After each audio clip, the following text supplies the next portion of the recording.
Graça e paz, irmãos, da parte do Senhor e Salvador Yeshua.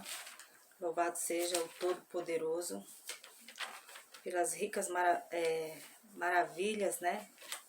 E bênçãos diárias, pela misericórdia dele. Louvo ao Senhor pelo entendimento da palavra e peço a ele, em nome de Yeshua, que essa mensagem seja recebida em boa terra, seja frutifique, edifique, né? Que seja compreendida de modo espiritual, que é uma palavra maravilhosa, que exorta, né? E tudo seja para a glória do Todo-Poderoso. Amém? Em nome de Yeshua. Estou fazendo uma série de vídeos que fala a respeito daqueles que não herdarão o reino, do reino de Deus. Dei uma pausa, porque é importante também colocar pontos importantes a respeito da obediência e relatos, é claro, de personagens bíblicos que nos ensina muito, né? E nos edifica ao ponto que temos uma mente renovada a compreender a palavra como um todo, como o zelo do Todo-Poderoso, um presente dele, para que possamos ser edificados e viver em conformidade ao que ele assim espera que vivamos, né? Então, que vocês sejam abençoados e esforcem em compreender a palavra pelo lado espiritual, amém? Eu vou ler aqui Daniel, capítulo 1, a partir do versos 3, que diz: Depois o rei ordenou a Aspenaz, o chefe dos oficiais da sua corte, para que trouxesse alguns dos israelitas da família real e da nobreza, jovens sem defeitos físicos, de boa aparência, cultos, inteligentes, que dominassem os vários campos do conhecimento e fossem capacitados para servir no palácio do rei. Ele deveria ensinar-lhes a língua e a literatura dos babilônios. De sua própria mesa, o rei designou-lhes uma porção diária de comida e de vinho. Eles receberiam um treinamento durante 3 anos e depois disso passariam a servir o rei. Entre esses estavam alguns que vieram de Judá: Daniel, Ananias, Mirzael e Azarias. O chefe dos oficiais deu-lhes novos nomes. A Daniel deu o nome de Beltesazar, a Ananias Sadraque, a Misael Mesaque e a Azarias Abednego. Até aqui, depois eu continuo, né? Como eu disse, né? Embora é uma história muito rica em detalhe, que se trata do reinado de Nabucodonosor, que durou por 43 anos, de 630 a 561 antes de Cristo, né? Então foi um reinado entendido de modo literal, com muito detalhe, né? Pois o objetivo ali de Nabucodonosor era manter-se no poder, né? E também, historicamente, né, se sabe que a luta dele foi e conseguiu, né? Tomou posse da Síria e da Palestina. Era um rei muito obstinado que passou por alguns processos, né? Mas todo o poder que ele teve foi o Senhor que o deu. Levando em conta que o Criador é o Senhor de todos os tempos, né? Mas eu não quero me aprofundar na questão da história do reinado, né? Vou levar mais essa mensagem para um lado espiritual. Então, aqui do versos 3 ao 8, eu li até o 7, né? Até o 7, percebe-se vários pontos muito importantes, né? A iniciar questão da exigência do rei, né? Algumas posições que teriam que ser respeitadas, ou seja, no que se referia às pessoas que ele queria que trouxesse ali, os jovens, né? Tinham que ter todas essas qualidades relatadas aqui. Além da boa aparência, inteligentes, né? Eram jovens de poder aquisitivo, né? Membros de filhos, né? Deixa eu ver aqui, peraí. Alguns dos israelitas da família real e da nobreza, né? Então, percebe-se que se trata de pessoas bem classificadas, né? Muito bem classificadas. Esse é o primeiro ponto. Outro ponto é que quando eles chegaram, eles se depararam, né, com a comida vinda da mesa do rei. E não podemos, de maneira nenhuma, interpretar esse rei como... Porque aqui é uma interpretação espiritual, né? Mas não cabe a interpretação de Yeshua, né? Como esse rei. Vamos sentar e comer na mesa do rei, comer a mesma comida do rei, não. Por quê? Porque aqui está o texto, na sua sequência, ele vai falando muito detalhadamente, né? E Daniel, aqui no versos 8, aqui, ó, Daniel, contudo, decidiu não se tornar impuro com a comida e com o vinho do rei, e pediu ao chefe dos oficiais permissão para se abster deles. Então, tratava-se de comida aqui, né? Trata-se, como é um entendimento espiritual, trata-se de todo um alimento de corrupção, todo um alimento que não convém a pessoas tementes ao Senhor, que se guardavam, né? E que hoje para hoje se guardam desse poder que impera da iniquidade, querem se abster, né? Serem protegidos e dizer não para tais coisas que venham lhe tornar impuro. De que maneira? É só dar um giro pelo mundo da fama.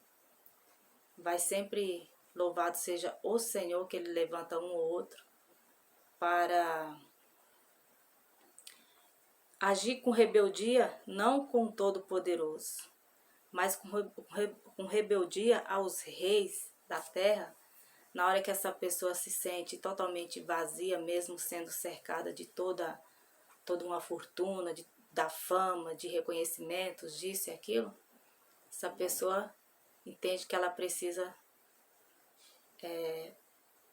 viver e professar a fé no Salvador. Ela tem essa necessidade, ela sente essa necessidade.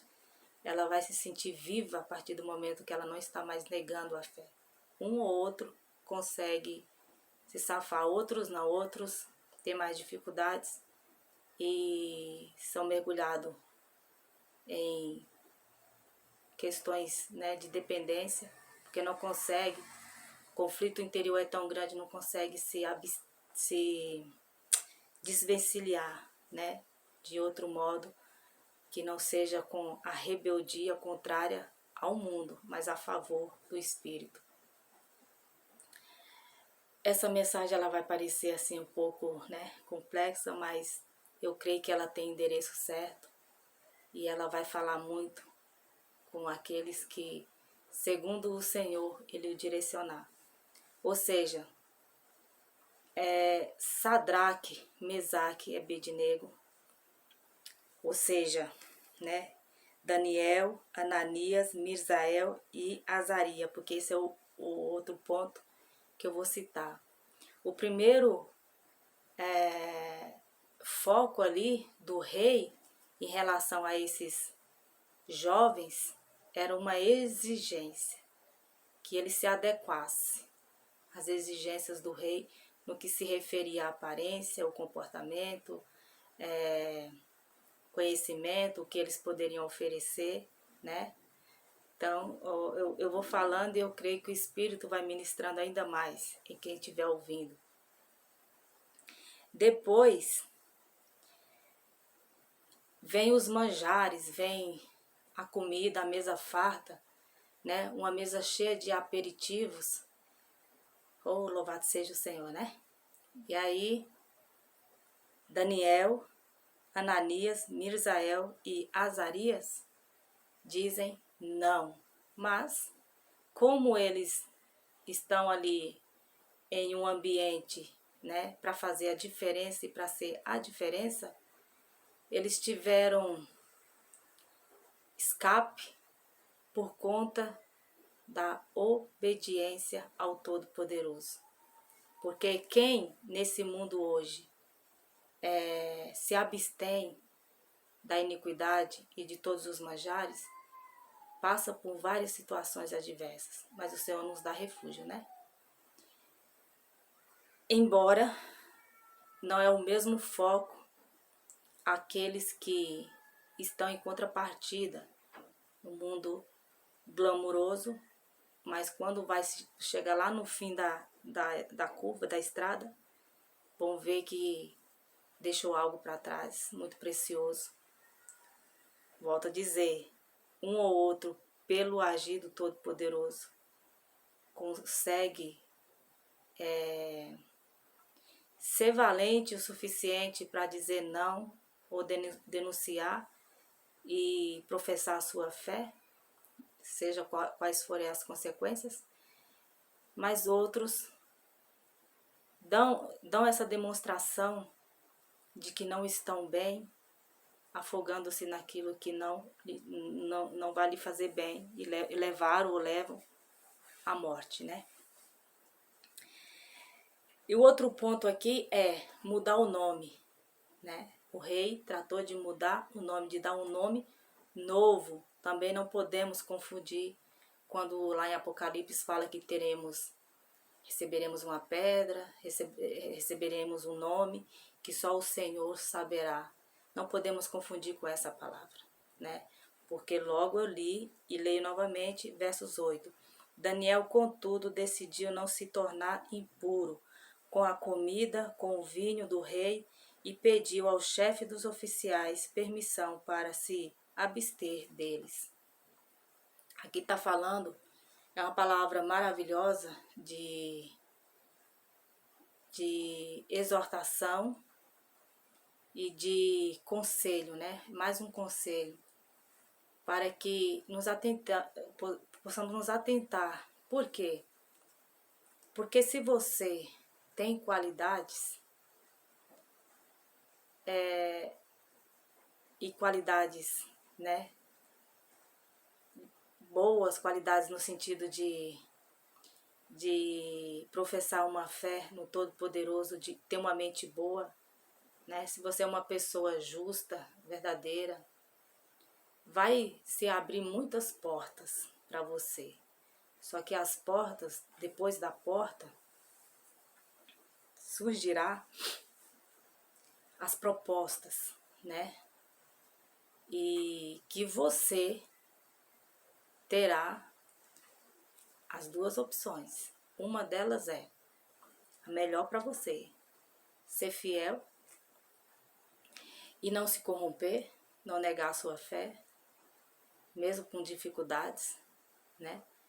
Ou se corromper, mas lá na frente você vai ver o vazio, o estrago e, né, de antemão já ter isso em mente. Será que você vai ter estrutura? Será valente suficiente para dizer não e contra? Ou você não terá força, né, para regredir, porque essa é a visão de quem está nesse ponto, é uma regressão. se mostrará fraco e dependente de uma ou outra situação desagradável ao corpo, até que leve à morte. O bom é que venhamos nos abster, né, de tais coisas que venha denegrir, que venha maltratar o corpo, a consciência e ainda pior, influenciar todo um povo que é influenciado, né? Infelizmente.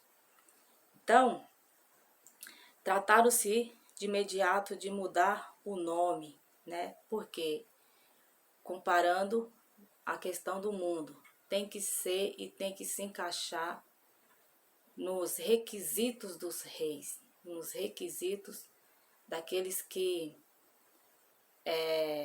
lhe oferecem, né, toda a recompensa pela obediência, né, a obediência que vai contrário aos princípios e preceitos da palavra do Senhor.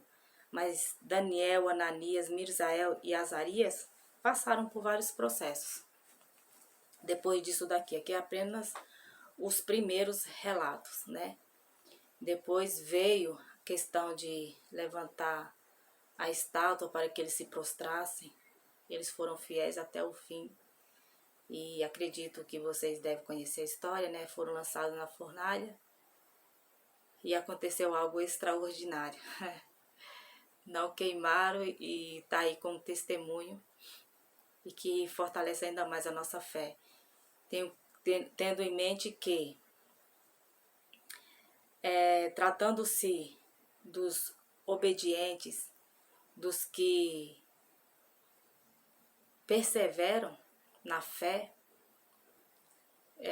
tendo em mente o mundo ao qual vivemos, podemos até ser constrangidos ou levados a situações muito complicadas. Mas precisamos prosseguir, né? Prosseguir sempre, confiante. Se você está com sua consciência boa, onde quer que você esteja, seja referência. Porque Daniel, Ananias, Misael e Azarias foram referências no tempo deles. Também tem o relato de, não dá para ler tudo, né? Tem um relato de Daniel quando ele era lançado na cova, porque procuraram meios de acusá-lo, porque ele era diferente, ele era um referencial que aos olhos da maioria não se encaixava no ambiente. Era alguém que constrangia, né, no seu modo de vida, no seu referencial. E as pessoas não querem ser constrangidas, as pessoas não querem depararem com um referencial que não vai de encontro com o que elas vivem.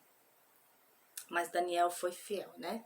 Daniel não deixou de fazer suas orações, conversar com o Todo-Poderoso em um momento reservado e foi lançado na cova dos leões. Mas os leões dormiram, tiveram suas bocas cerradas, fechadas, né?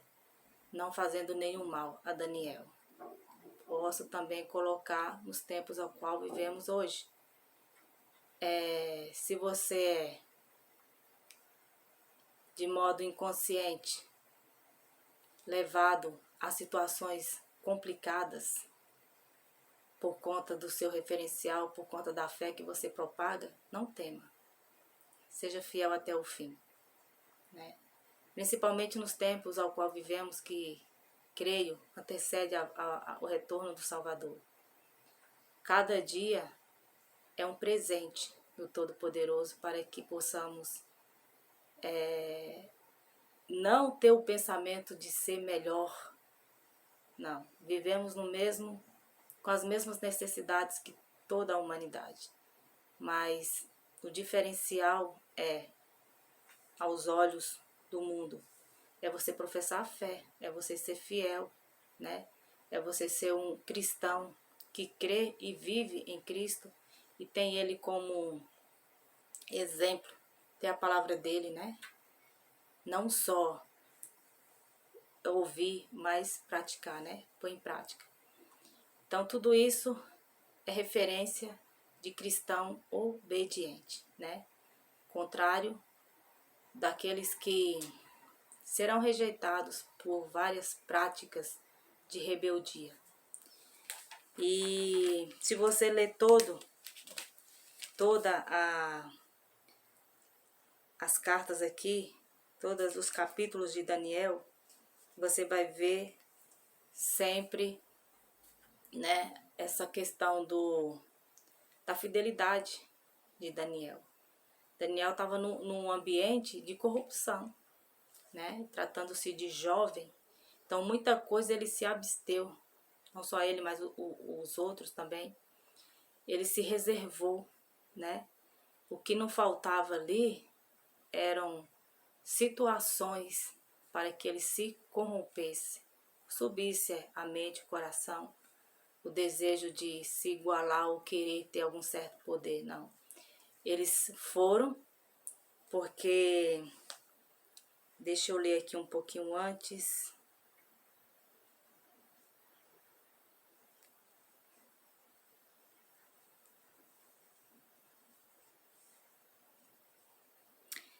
No versos 3, né? Depois o rei ordenou a Espernaz, ou seja, foi uma ordenância do rei que, né, trouxesse alguns dos israelitas da família real e da nobreza. Ou seja, eles foram colocados numa situação onde eles não poderiam relutar, né?